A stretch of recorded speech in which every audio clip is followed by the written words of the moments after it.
And welcome back, YouTube. So, squeezing another video tonight. On a roll. This one is titled World War II 101st Airborne Normandy Impression Guide.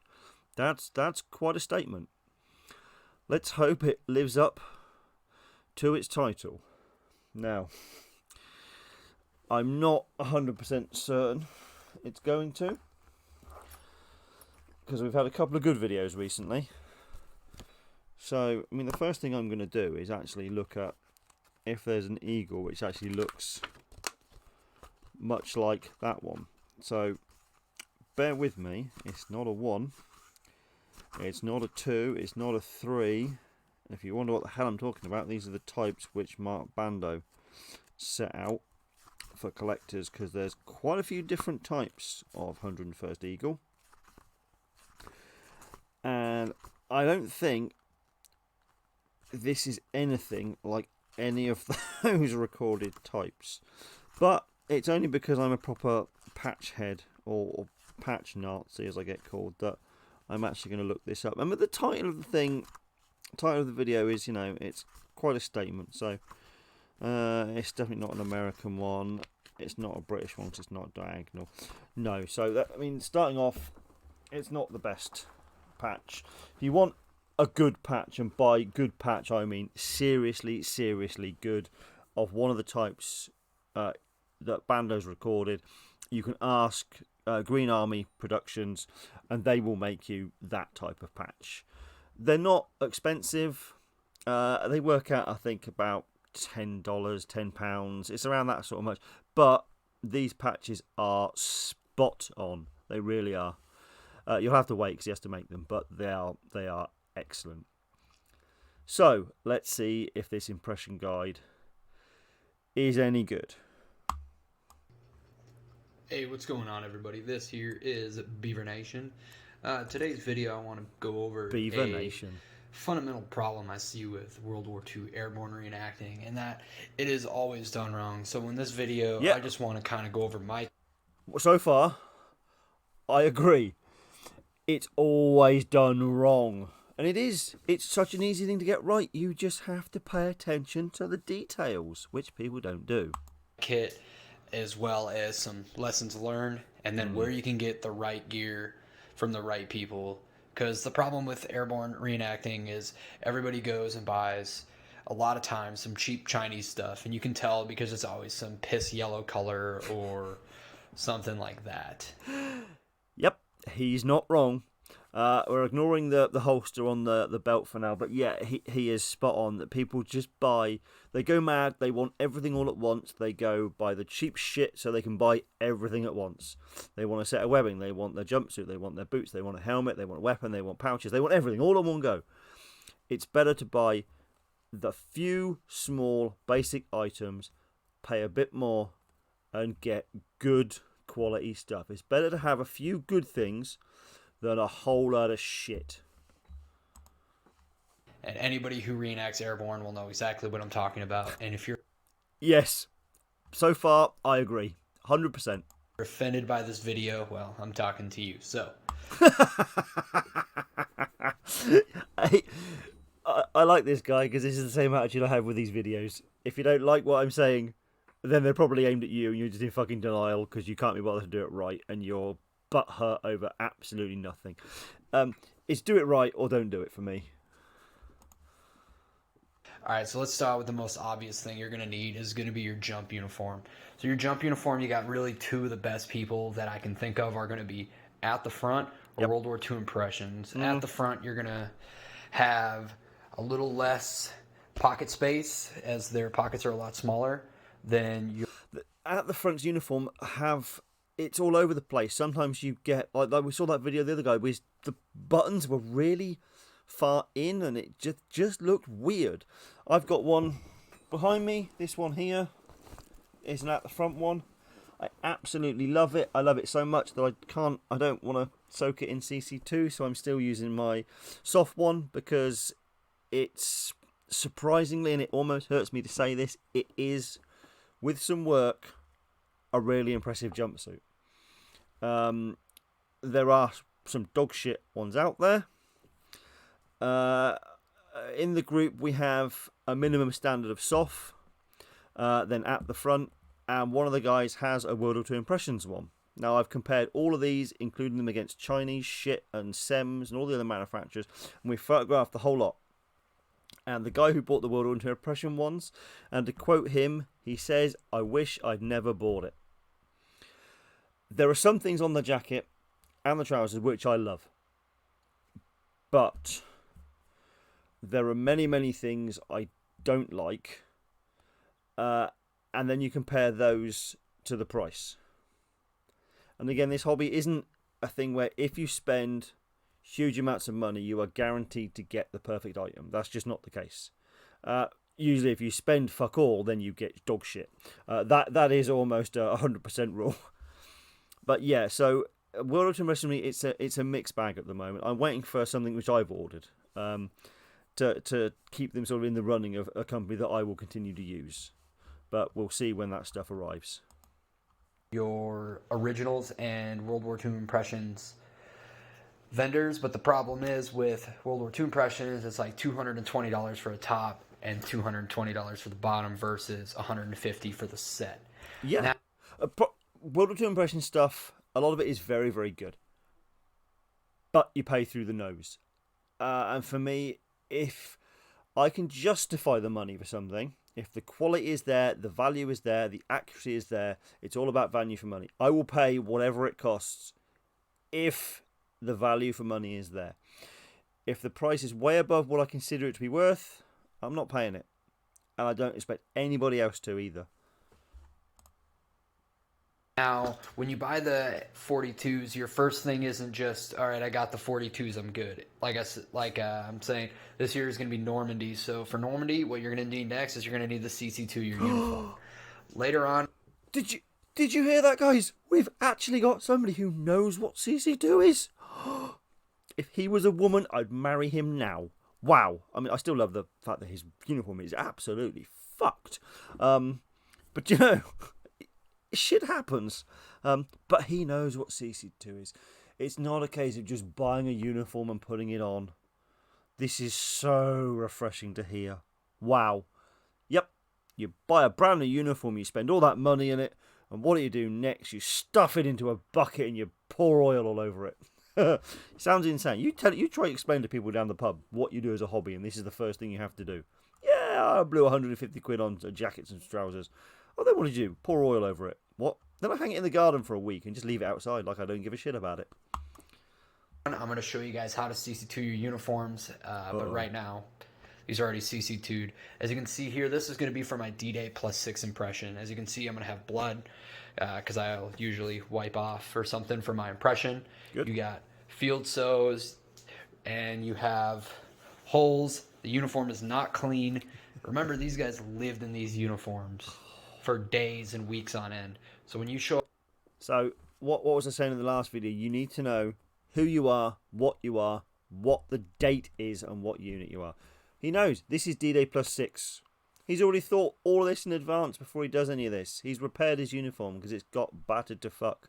He's been around people who have been wounded. He's, got blood all over him. He's wiped it on his trousers, his jacket. There's a lot of thought going into this. It's fantastic. Go up to a reenactment and you're doing, D-Day +6 event with your, brand new M42s that haven't even been taken out of the package yet. You're going to look kind of foolish. Yes. Just saying. Like every 101st reenactor we see, they haven't got a clue. So if you notice here, the uniform is going to be a lot more dark. It's going to look more damp. That is because of the CC2. Yep. I put both on here because you can choose whether to wear suspenders or you can choose to wear a belt. Depends on what you do. Personally, I like to wear the belt more than the suspenders, but depending on what I'm doing, I'll switch around. So again, you can wear both. There are so many pictures that show them wearing both belt and braces, and I guess that's where the phrase comes from. You consider all the weight those guys have got in all their pockets. Why not have belt and braces? It made perfect sense to me when I saw pictures of it first. I assumed it was one or the other. And then you start looking at the pictures. The few pictures you can see where they're not wearing a jacket, most of them wear belt and braces. Those are the trousers. Next, you're going to have your top. Your top is going to be different depending on each battalion and each company, to be honest. For me, I do Fox Company 502nd.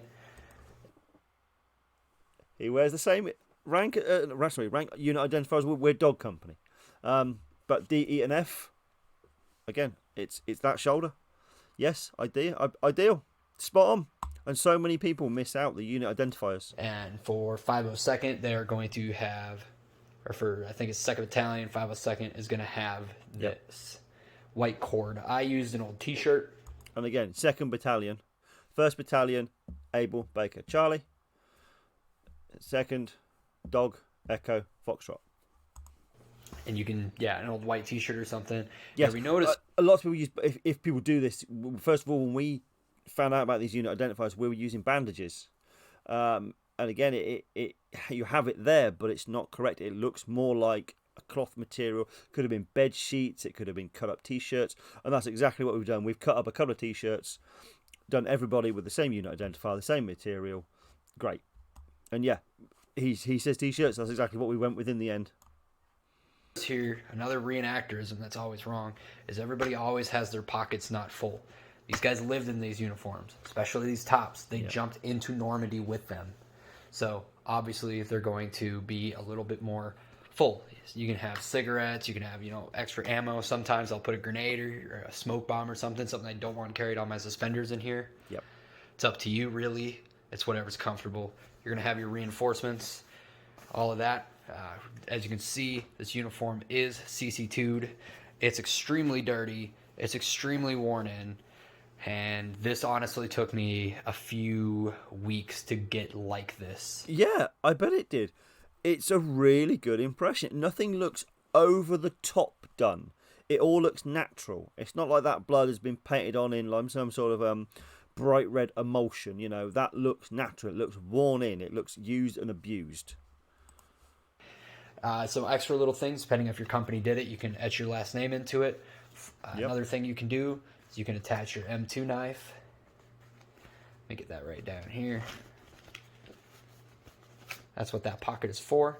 Yep. It's one of those up to you kind of things. Now remember, these uniforms would have been also worn in a training situation too before they've had their modifications. So you're going to have things like your laundry number. Yeah, hey, this guy's great. Yeah, it's such a simple thing. Write in your laundry number. I mean, you guys, how difficult is it to make up an 8-digit number for yourself? I mean, you've only got to look online and find a website that tells you what these 8-digit numbers mean. One is you're in the military already. You're a volunteer. 2 is National Guard that have swapped over into these, or volunteered to these units. 3 is a draftee. There was 4 used very late in the war. Next digit is the area you're from. They call it a divisional area, but it's nothing to do with divisions as in infantry divisions. If you start with 2, the second digit is 0, and then the third digit is your divisional area. So if you're from, say, you're from New York, then that will give you a certain number. I can't remember off the top of my head what these numbers are. I'd have to look in my book, I wrote a book on this nonsense as well. But it's great. It's such an easy thing to do. And then that number goes on your trousers. You can put it on your shirt. You can put it on your garrison cap. You can mark it in your boots. You fill your paperwork out with the same number. You get a set of dog tags made with the same number. It all builds this one big overall impression of you. I also make, I think I've even got one to hand. Yeah, he says that and then can't find anything. No. How crazy. This thing has been in the way for ages because I can't give it to the guy who it belongs. Oh, it's there. They used to get these rubber stamps made. So his surname would have been begun with a C, and the 4 numbers are the last 4 digits of the soldier's 8-digit serial number. Now, I get these made from a company in the States. They send them over to me and I send them out. And it's great. You can just stamp them on everything. Or you could write it on in marker. They used pens. It doesn't have to be a stamp every single time. But yeah, a great little attention to detail. Little things like that are what build your impression and make you feel more authentic. Thank you. I went above and beyond. I put sweat stains. I put chest sweat stains. I went a little crazy. I got a rip in it from some barbed wire. I got blood because in this situation, I picked up a paratrooper who was injured over my shoulder doing the fireman's carry, and, well, blood got on my uniform. Oh, well. So that is going to be the 42 top. The next part is pretty simple and simplistic. You're going to have your tank top. Don't. Oh, I know exactly what he's going to say next, and I was going to say the same thing. Yes, he's wearing a vest. Thank God for that. He's not wearing a bloody Toccoa white t-shirt. Wait for it. Wear a white t-shirt. Don't wear a white t-shirt. Thank you. How many videos have we seen so far? People wearing no shirts, white t-shirts. It's awful. You just can't express how bad that is for an impression. Everybody does it. I don't know why. White t-shirts were not an issued item. They were a private purchase. So this is such a breath of fresh air. This video I'm going to put on the website as well, so linked directly to this. People need to see that it's not just me ranting and raving absolute nonsense. There are other people out there who actually give a shit like our group does. This is brilliant. Yeah, this is going on the website, definitely. And plus it looks really stupid, so just don't. This one is made by What Price Glory. I like What Price Glory's 37s because their tops run a little large, so I can have a lot more Yeah, again, the only thing I don't like so far is his eagles, but that's I'm an eagle Nazi. This is a monstrosity. It's that weird eye that looks post-war. The patches are dog shit as far as I'm concerned, but 101st patch to some people is 101st patch. I am anally retentive about that, and I care too much about patches. Although you're probably thinking I care far too much about most of this stuff. But I agree with everything that he said so far, 110%. But I don't like the patch. Large, so I can have a lot more arm room when moving and doing combat stuff. Next part is going to be your jump boots. Your jump boots for these, as you can see, they're not actually shining. They're all beat up. These are because these are my Oh. I can't express how much of a breath of fresh air this is. You mean he doesn't polish his boots before every single event? Do you know, I used to get told to do that. You're going, what? Hold on a minute. This is fucking Normandy. We've jumped out of a plane. We're rolling around in the dirt. We're in combat. You want me to polish my boots? What? That, if I had my boots weren't upstairs, I would have grabbed them to show you. They are almost a mirror image of his boots. The scuffs, the scrapes, the marks, beautiful. Combat boots. These are not meant to look pretty. They're meant to be functional. I've broken these in. These here are Corcorans, but they are factory seconds. Corcorans? Okay, I just on two things. The pronunciation of Corcoran. So I only had to pay like $65 for them. Oh, mate, bargain. Wow. Oh, if only we could buy them for that. Much there's like one or two stitching messed up. That's whatever. Cool. Instead of using the leather laces, a lot of people will use paracord. That's what I did. Okay. It's a lot easier than the leather, and it's completely accurate. You can find lots of pictures with it. Yeah. Next is going to be your leg knife for Normandy. So you can use just a shoelace to tie it around the leg. So now another big thing that people do a lot is they have this little fantasy item piece, and they call it a utility strap. There were no utility straps. So this here is a piece of a cot.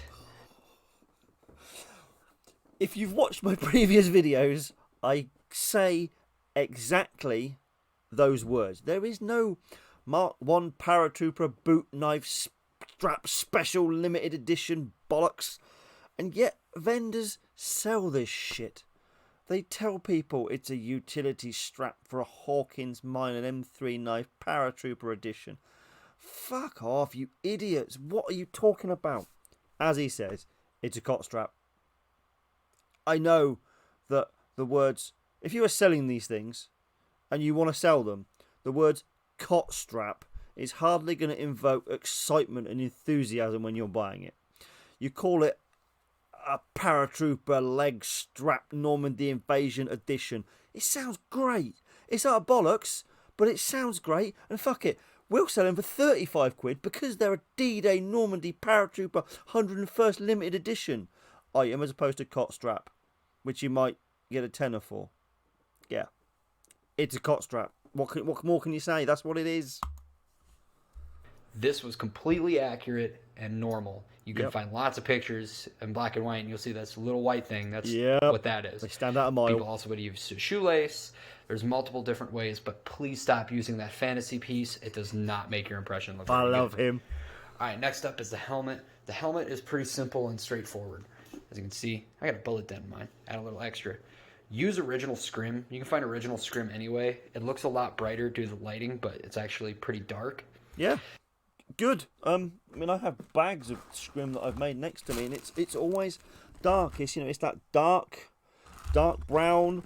That's actually it's actually a green, would you believe? But it doesn't. Yeah, again, it doesn't show up very well.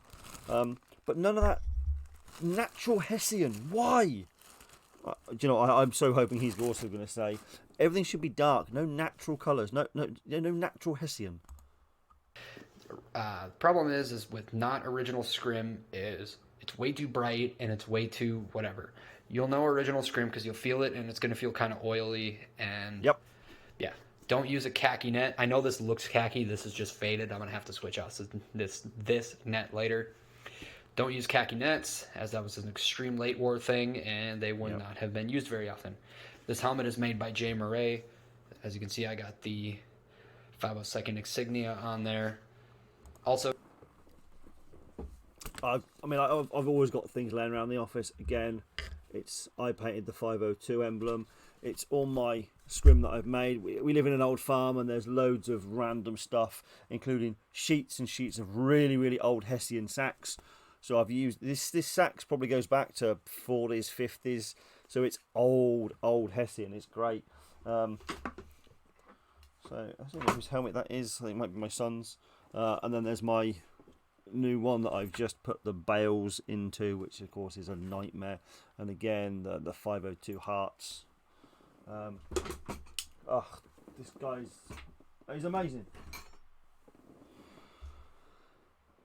So don't John Wayne your chin straps because, well, that's just another reenactorism.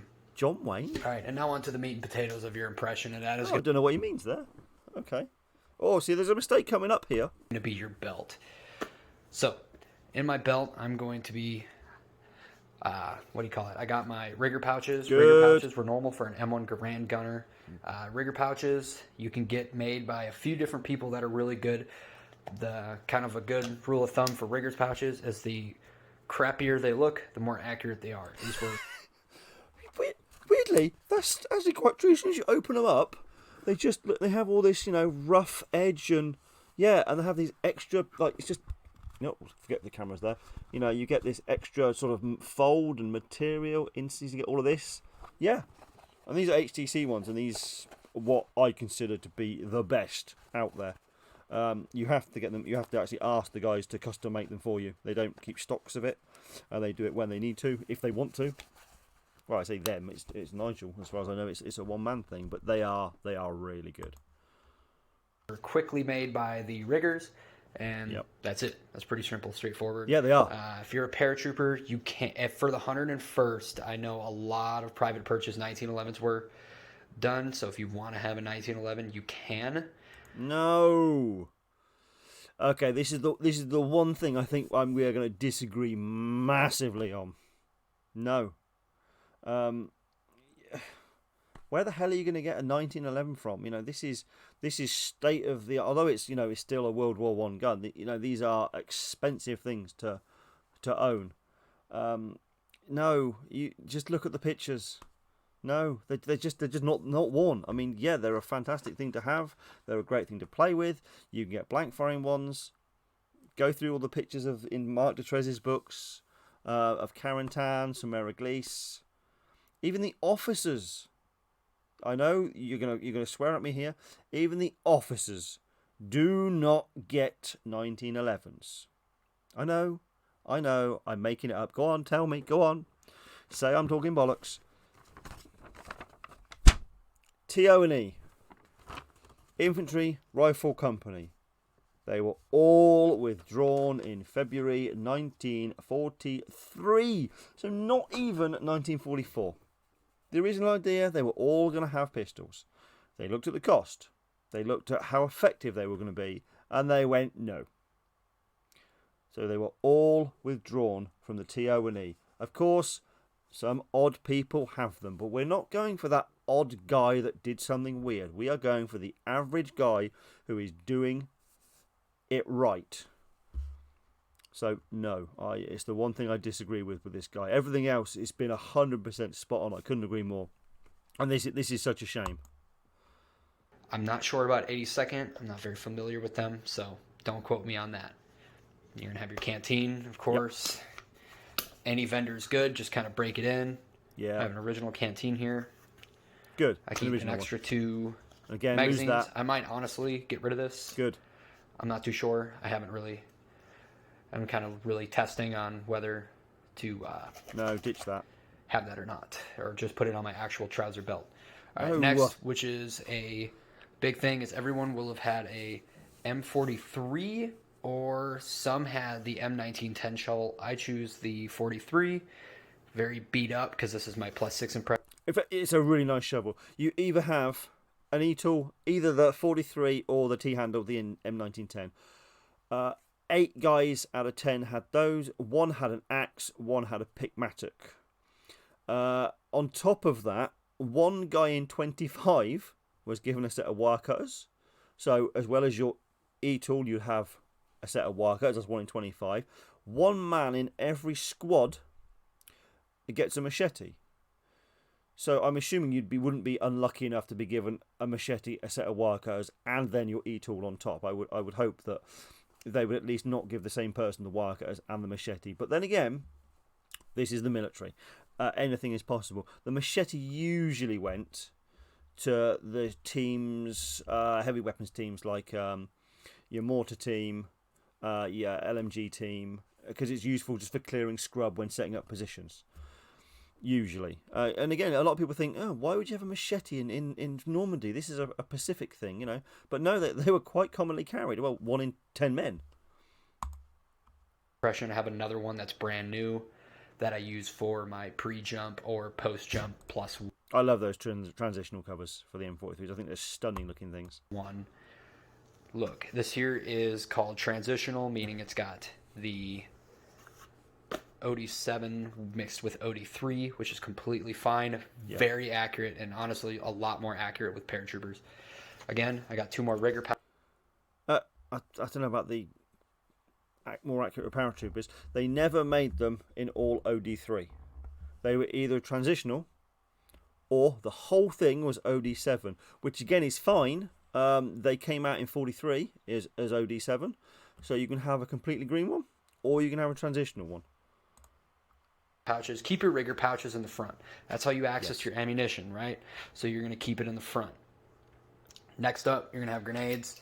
Don't buy those modern grenades with the holes in the bottom because the color is inaccurate and the spoon is inaccurate. You can get these from Urbana Armory for about $35. They're a plastic but concrete. Like, it's really still heavy to the hand. It actually feels like you're holding a grenade. So felt pads are completely good for the 101st. I hate the felt pads, but you have to have them. You look at any picture, they all had them. The weight those guys were carrying on the webbing, you need to spread that load over your shoulders. I taped up mine. I've seen a few pictures of it because I'm sick and tired of them moving around from taking the kit off. You can see I put blood where the blood would have been on my jacket to correspond with it. And there you go. Paratrooper first aid kit. If you were doing 101st, do not tie this to your helmet. Stop doing it. Exactly what he says. Stop doing that. Yes, it's an 80-second thing for Normandy. Yes, the 101st did it in Market Garden. No, they did not do it in Normandy. As he says, stop putting it on your helmet. Suspenders or on the back where the Carlisle pouch is. Those are the best places to put it. You will see guys tie it around their boots. Not many, some. That's a Market Garden thing, and it annoys a lot of people who do airborne. So, rule of thumb, stop tying that to your helmet. Unless you're in one of those weird battalion or weird companies that everybody did it, then don't. Yes. Next up is going to be your musette bag. This is where you're going to keep pretty much everything. Your cigarettes. For me, I keep book, my hygiene stuff, socks, things like that. Spoon. I'm going to put that in my jacket. But yep, you're going to want one of these. Yep. This is Musette bag. Mine's an original. At the front's good. I don't really know about any other vendors. And then a lot of people carried a GP bag. Yep. General purpose bag. You can carry ammunition. If you're a 1919, part of a 1919 team, you can keep those ammo boxes and stuff in there. Yeah, depending on your unit as well. Some units, the LMG team carried all their own stuff. And in other units, the loads for the support weapons were spread amongst everybody. So again, this is a thing that you need to know about what you're going to put in your GP bag. It fits perfectly. Some people call them spam cans, but they're not technically the spam cans because they're the ones that you actually have to open like a tin of spam. A 30 cal ammo box fits in those perfectly, which is great because you've got all that room inside if you want to actually fill it full of other things. Stuff like that, depending on the impression. You'll have one of those. A lot of NCOs carried these for just having extra ammo for their soldiers. I've heard lots of stories. I think a 508th vet told me that. And then next is your standard bandolier. Yep. Pretty simple and straightforward. All right, guys. So that was a quick little thing on the video. Let me know if there's anything else you want to see later on. I could do a Market Garden, a Battle of the Bulge, and then into Germany impression as well. So let me know. Thank you. Wow. I mean, there was so much right that it's and he explained why everything was right as well. There's not really much I can say. The only thing I disagree was the holster. The CC2, the blood looks fantastic. Even taping the felt pads on. What a great idea. Because they're a pain in the arse and the damn things move. Every time you take them off, they move around, they fold, they scrunch up. Fantastic. Absolutely fantastic. My favourite video so far by a mile. He seems to have the same frustrations with the hobby that I do. I love it. Yeah. Amazing. Right. Until next time.